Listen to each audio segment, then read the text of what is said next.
Hello tout le monde, j'espère que vous allez bien. On se retrouve aujourd'hui dans une nouvelle vidéo pour parler de recyclage et plus particulièrement des choses que l'on pense recyclables mais qui en fait ne le sont pas du tout.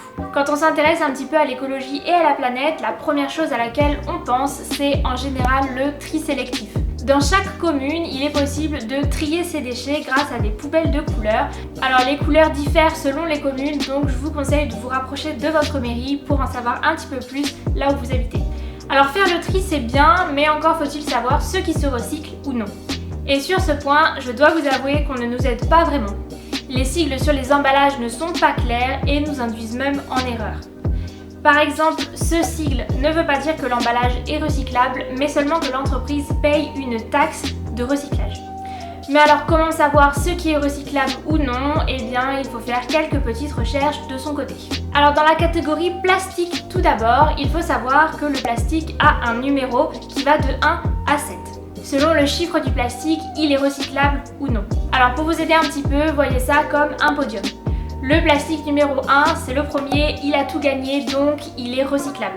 Le 6 par contre, le polystyrène par exemple, lui n'est pas du tout recyclable, c'est le cancre de la classe. Donc, il faut retenir que tous les plastiques ne sont pas recyclables. Par exemple, les barquettes en plastique alimentaire et les films étirables ne sont pas du tout recyclables alors que c'est du plastique. En ce qui concerne les sachets plastiques biodégradables que l'on retrouve au rayon fruits et légumes de nos supermarchés, eh bien, il faut se méfier. En effet, l'université de Plymouth a mené une étude qui a prouvé qu'après 3 ans dans l'eau et dans la terre, ces sachets plastiques dits biodégradables ne s'étaient pas du tout dégradés.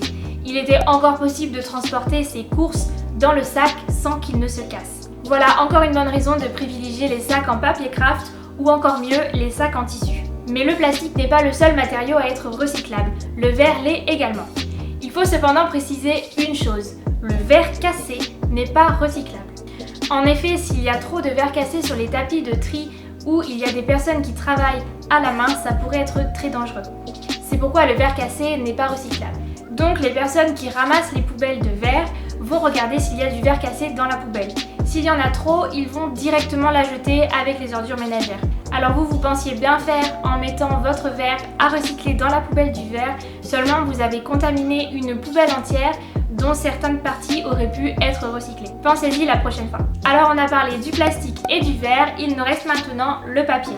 Le papier peut être recyclé environ 5 à 6 fois et ça permet de créer du nouveau papier ou encore des cartons. Mais encore une fois, tous les papiers et les cartons ne sont pas recyclables.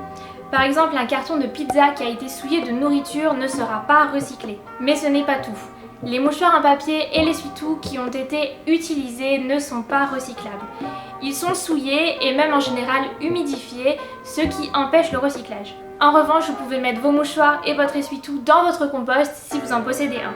En ce qui concerne le papier, il est important de souligner que le papier broyé ou en tout petits morceaux ne peut pas être recyclé. Il est donc important de ne pas le découper avant de le mettre au recyclage. Et voilà, c'est déjà la fin de cette vidéo, j'espère qu'elle vous aura plu et qu'elle vous aura apporté quelques petites précisions sur le recyclage. Merci beaucoup d'avoir regardé cette vidéo, n'hésitez pas à mettre un petit pouce en l'air si vous l'avez apprécié et à me laisser un petit commentaire. Je vous invite également à vous abonner si vous ne voulez pas manquer mes prochaines vidéos. Sur ce, je vous dis à bientôt et d'ici à la prochaine vidéo, restez positifs et green!